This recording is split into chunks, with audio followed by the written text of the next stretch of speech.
Hello guys, it's Lizo Manizo for Shizo Mzizo Ajiwe Simba Ntare Rugamba Chambara Burundi. Yeah, gira subscribe kuri Ecobus TV, ugire comment, like and share. Yeah, ndabikundira. You're so fine, you deserve me.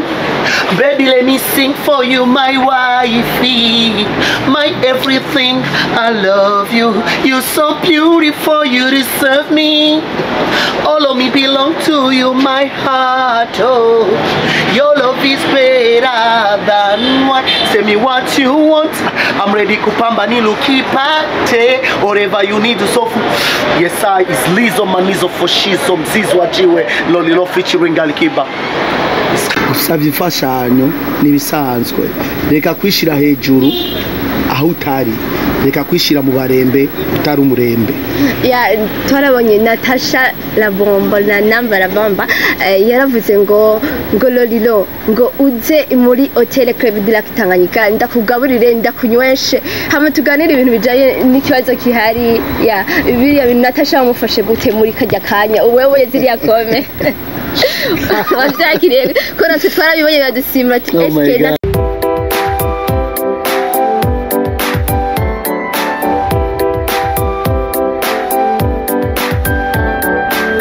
bakunzi ba Ecobus TV ndabaramukije nkuko mubibona kuri mikoro muri kumwe na Kerike Kendibaho yandikana ni ibyakivuto ya uko mubibona rero turi kuri Integrale ni hahandi nyene n'ahantu hatuje cyane hameze neza, ni muri intersection ya Avenue Ngendande muri Avenue de la Gérère.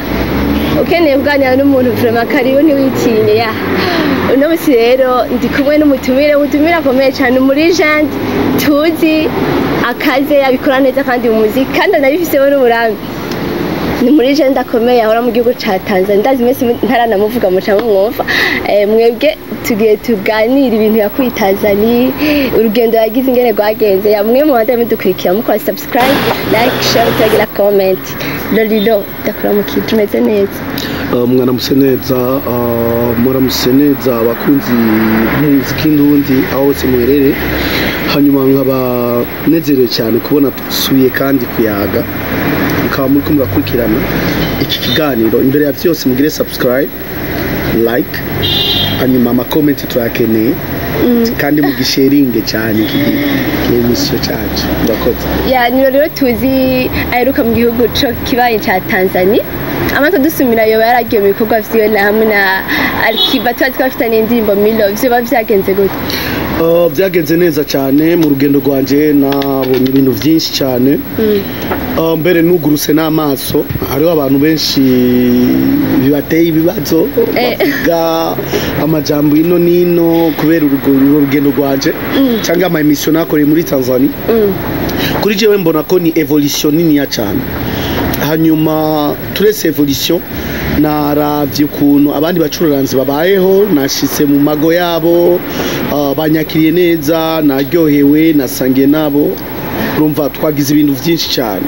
Nashitse kwa Alikiba niwe yari yanjanyeyo gukora video yiwe.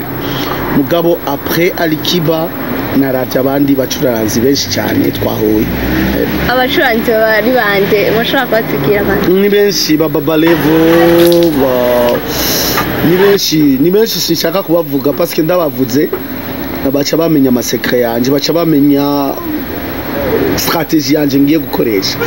Ni benshi cyane. Umenye gusa ni benshi kandi bakomeye. Amato dusumira ngo mugiye gukora n'abacuranzi benshi nyene bo muri Tanzania. Ivyo bintu mugiye gukora vyo bari biki? Nivyo nagize kwanza collabo izindi zitatu. Wow. Turesi collabo ya Alikiba nagiye gukira ama video. Naciye nkora izindi zitatu muzozibona nkunda surprise. Wow. Milo yonyene desha n'umuri turayibona mbe ivya Milo bigeze hehe mwabiteguye gutwirindire ryara kana verifise naka? Milo ni nziza cyane, Milo imeze bien cyane. Nahejeje amasanamu, nahejeje video, mbere ndayifise niko ndibaza ndayirekure ryari. Ariyo abantu banje bo hafi barazi musi nzoyirekura.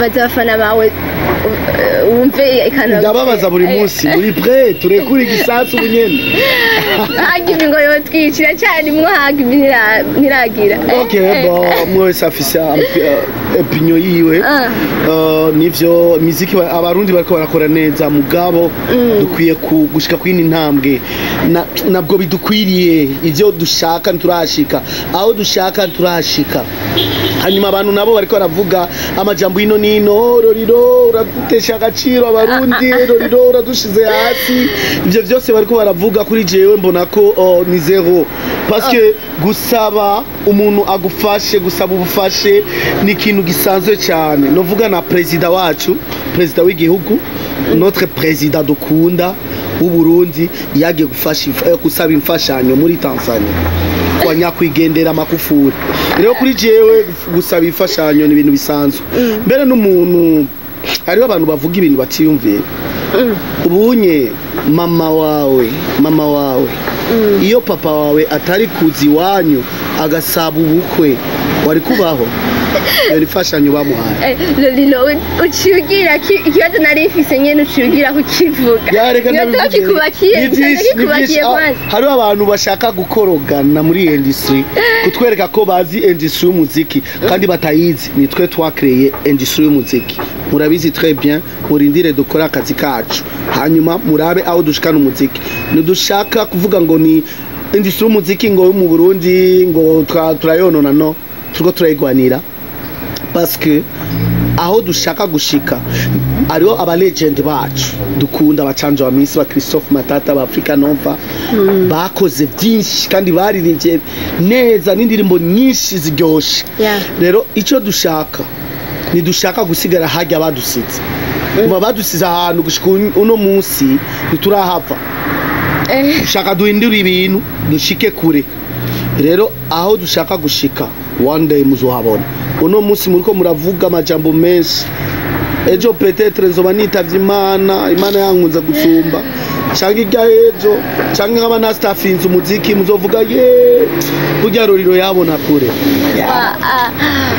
kwanza tutarabira mu Burundi igihe wasaba ubufasha muri Tanzania bavyakiriye gutwarabonye wasavye ubufasha kuri WhatsApp TV urasaba ubufasha Diamond na Arkiba n'abatanzania bose warabegeranije basabira icari ama comment menshi cyane yadushikiriye tugerageje kuraba ku mbuga ngurukana bumenyi hariya twarabonye bavuga ngo mutama wacu w'u Burundi twemera umurije nituzi mufitaniye ama featuring menshi nyene n'abari ba Diamond none ugiye kubasaba ubufasha gute ati mu Burundi turashoboye baranaguponda cyane watumara make watwiciye akaranga ku Burundi muziki w'u Burundi wawushize hasi bya bintu bavyakiriye gute nye abo bavuga gutyo bamaze kudufasha bingahe ariyo tike y'indege bandiye ariyo featuring basabiye cyangwa bandiye muri studio video hariyo video bandiye na kintu na kimwe n'amajambo ari mu muyaga rero mureka amajambo dushira ibikokwa ivyo muvuga vyose mudoda gura ngaho mukavuga ngo bagutesha agaciro wamaze gufasha abacuraranzi bangahe bo mu Burundi eske ari kintu wamaze gukora ukavuga jewe shaka guteza imbere igihugu cyacu ni gihe kintu wamaze gukora ngo igihugu cyacu gitera imbere rero mureka amajambo mureke gutukana mu mico y'ikirundi gutukana si vyiza cyangwa kuvuga nabi si vyiza rero mukwiye gukurikirana imico y'ikirundi mwishire hasi mube humble ku bantu bose mukundane entre vous twese dukwiye gusaba imfashanyo umuntu wari we wese arasaba imfashanyo n'abacuraranzi bakomeye irya ejo Davido yasavye imfashanyo abafanzi biwe bamucangira amahera agire anniversaire ara mahera ndamusumba Davido je ko yasavye nani imfashanyo gusavye imfashanyo nibisanzwe reka kwishira hejuru aho utari reka kwishira mu barembe utari umurembe twarabonye Natasha La Bomba na Namba La Bomba yaravuze ngo ngo Lolilo ngo uze muri Hotel Club de la Tanganyika ndakugaburire ndakunyweshe hama tuganire ibintu bijaye n'ikibazo kihari ya biriya bintu Natasha amufashe gute muri kajya kanya wewe ziriya kome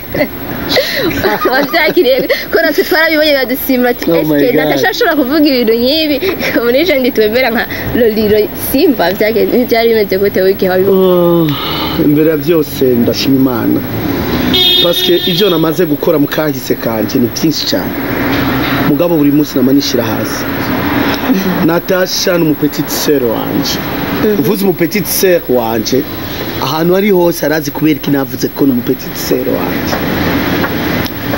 gufungura naho Lolilo namaze gufungura plan nyinshi cyane kuri iyi si nagiye mu bihugu bitandukanye byinshi cyane namaze kurya ibyo kurya by'abahinde by'abarabu by'abakongomani ibyo kurya byose byo ku isi narabiriye ibyereke byo kunywa rero nanyoye byinshi cyane yagize nabi arambabarira ibyo ndiko ndavuga kuri media kubera Jesse nkunda gusemerera kuri media yabo undi muntu yari kugurura ibintu byose bya Natasha akabivuga parce que na muntu azi Natasha nkanje ndamuzi très bien nari kuvuga ibintu byiwe byose kandi na preve ndafise amafoto amavideo ibiki nari kubishira kuri media mugabo ndumugabo ndafise abana ndafise famille yanje nawe arafise abana arafise famille yiwe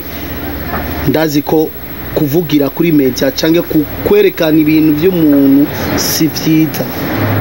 si byiza na gato kandi birahanwa mugabo jewe nicisha ubugufi mu petite sœur wanje azosigara ari mu petite sœur wanje yari kumamagara kuri telefone akambwira grand frère sorry ivyo wakoze sivyo tubonane tuvugane gutya na gutya mugabo byaheze mu petite sœur wanje tetagira ati uje udusho kugenda muri hotel ya yuwe nyene none urumva ntuzona mwitaba wewe ikintu usaba ni giki usaba ko azoza mugahurira ahantu quelque part mukaganira canke bimeze nana kintu nakimwe ndamusavye ico mubwiye gusa nanje ndafise famille ndafise ahomba aje we n'umugabo wiwe ndabarishe bose ndabaye ivyo kurya ndabaye ivyo bafungura banywe baryoherwe kandi je ndamwemvise sinamubwiye ko muze ngo shakuze na famille yawe dutegure twicare entre nous dusangire byoba byiza cyane